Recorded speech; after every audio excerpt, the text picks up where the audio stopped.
Eric has some degree of survivor guilt. It's common.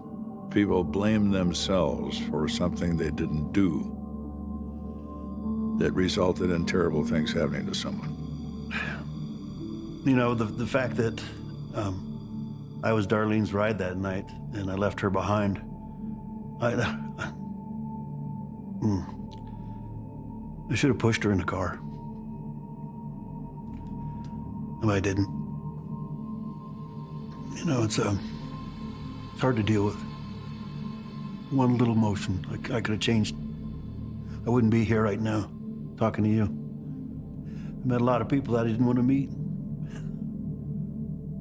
And in this case, that much rage, it's not unlikely that the suspect also has some kind of marks or injuries on them. So when we're interviewing people, we're going to ask and we're going to look to see if they have any kind of marks on them. And then they said, take your shirt off.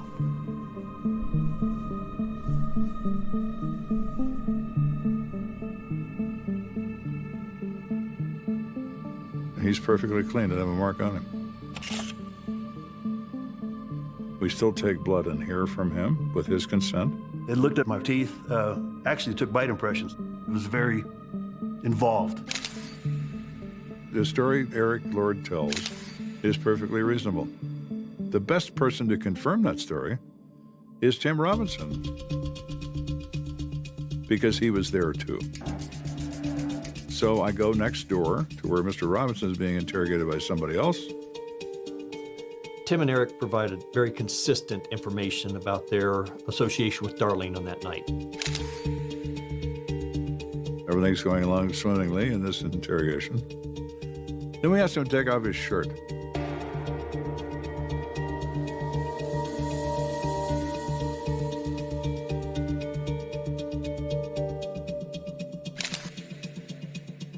And he is covered in scratches.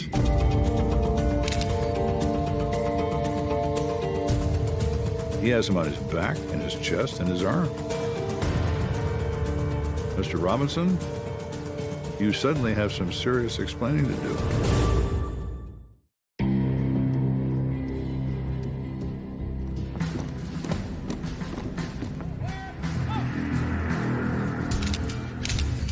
He's got scratches all over.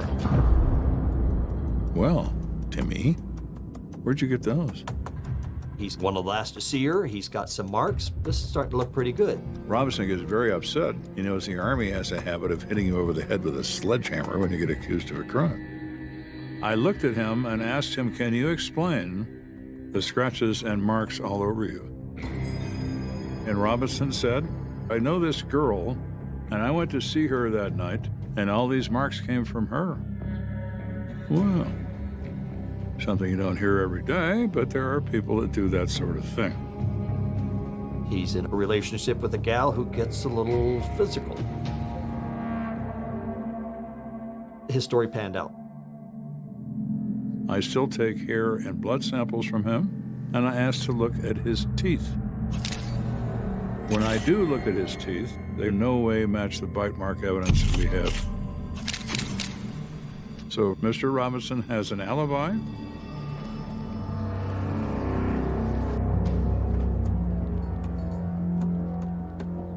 At this point in the investigation, when your leads are just running out and you don't have anything, you start to reach. In this particular case, the victim is in a nightclub involving perhaps as many as 100 people. It's a very difficult thing to analyze after the fact.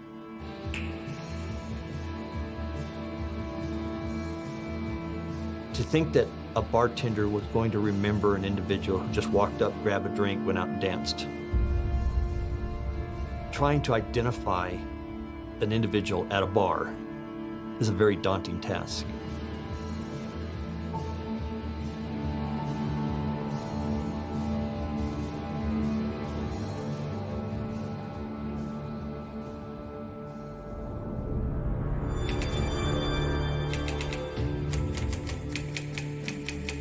As a homicide detective, you engage in a process of elimination.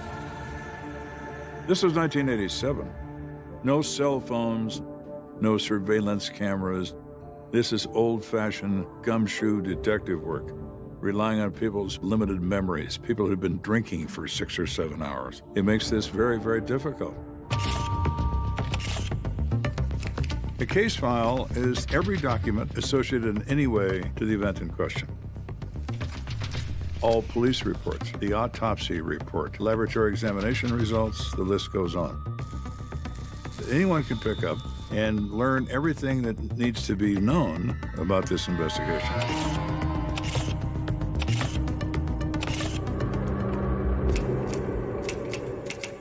That is a case file.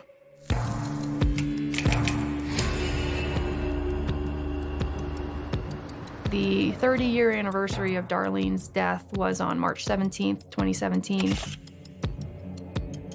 With the DNA composite sketch, we got a reward approved for $10,000 for any information leading to the identity, arrest, conviction of the person responsible for the death of Darlene.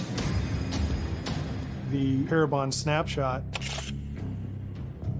can give us predictions: ethnicity, race, hair and eye color. First one they give you is at age 22, and then you can do a photo enhancement for the same person at age 50.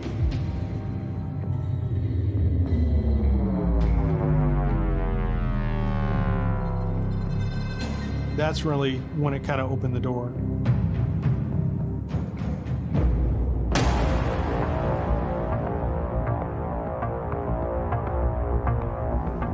It's the 26th of March, 1987, 9 days in. After all of this frustration, all of this effort has gotten us nowhere, suddenly out of the blue, a lightning bolt arrives. Army CID, they call me, they say, we have this individual in custody. His name is Brian Jackson. He is charged with some sexual assault offenses. And he says that he is responsible for the death of our victim. Well, hallelujah, there is a God. We're on our way.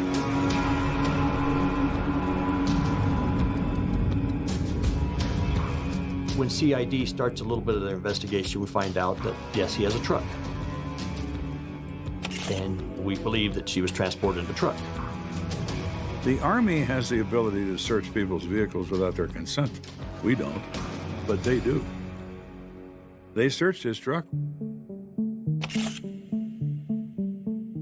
Guess what? There's a coat hanger in the truck. We have physical evidence that could match what was used in this crime. We have him making these statements. He's active duty military. He's charged with sexual assault. Everything says the stars are coming into alignment, that this very well is our guy. I go there,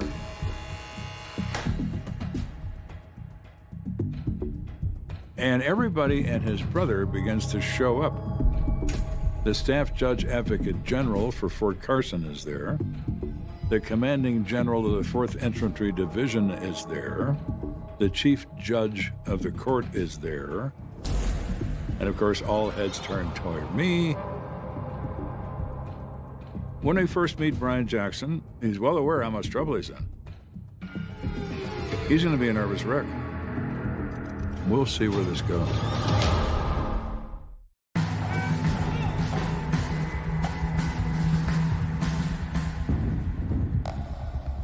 Brian Jackson says he's responsible for the death of Darlene Krayshuk. He has some promising attributes. He's in custody for sexual assault. This is a sexual assault crime. That fits. He's made some veiled statements about how he's probably responsible for Darlene Krayshuk's death. Does that add up to proof beyond a reasonable doubt?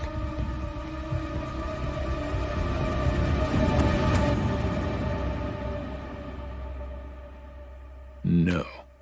It rises to the level of further inquiry. So Jackson, he's been in the Army 12 years. He's an infantry guy. He's married. Jackson is currently charged with 2 counts of sexual assault against female soldiers in his company. He is in the trouble of his life. That can lead people to say things that otherwise aren't true, looking for leverage, looking for a way out, looking for something. Turns out Mr. Jackson is precisely that person. Lots of things about him that he needs to explain, for sure. Let's talk about it. Do you know Darlene Krayshock? Well, no, I don't really know her.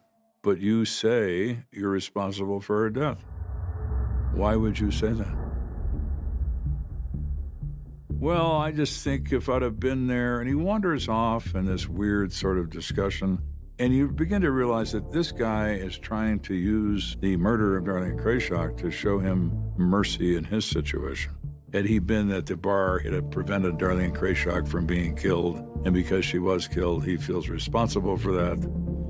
Oh, please. What's his alibi? Where was he at the night that this happened? Well, the alibi just totally threw him out of the water, that he couldn't have killed Darlene. He wasn't even near Shovels that night. Mr. Jackson's not the sharpest knife in the drawer, and he's reaching for any straw he can get a hold of to provide him some mercy from the system. We take blood, we take hair, we also look at his teeth. His teeth no way match our bite marks. He's not the guy we want for Darlene Krayshock. He's just a guy. So this great feeling of euphoria has turned into yet another disappointment. That's why murder investigation can drive you crazy. It's so good, and then it's suddenly so bad. You're back to square one again, and at this point, we don't have a whole lot of other direction to go. You add parts to that investigative file every day. It begins with page 1. And before you know it, you're opening page 401.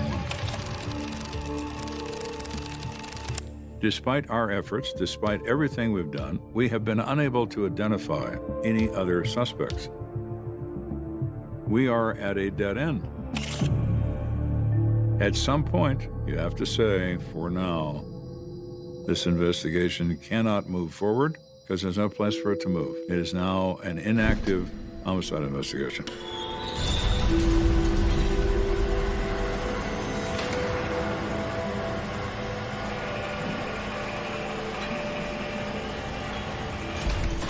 Nobody wants to quit. We want to get the answers. I felt I had done everything in my power to find out who killed her.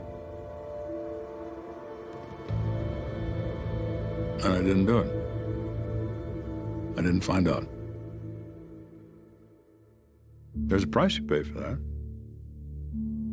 Nightmares, all sorts of fun things. But reality sets in. There are other mothers that have lost loved ones that need our attention. Krayshock was an active duty soldier stationed at Fort Carson. No suspect was identified. You have to tell the parents that.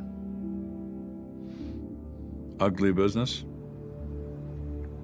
Betty had a hard time. She fell into a deep state of depression, put her under doctor's care. Like any other mother, she just cried a lot. I just had to know. I want to know. Find them. How hard could it be? You know, that's me, and that's any parent. You have to understand their position. They're in an emotional nightmare that they can't wake up from. That somebody like this is walking around loose, and we don't know who he is.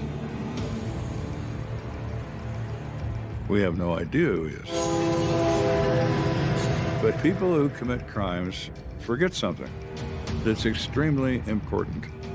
The police do not forgive, and they do not forget. And someday, your knee is going to touch the ground. And on that day, a policeman is going to be standing over you to handcuff you and remind you of your past. That's a day I always look forward to. We are going to identify the ghost.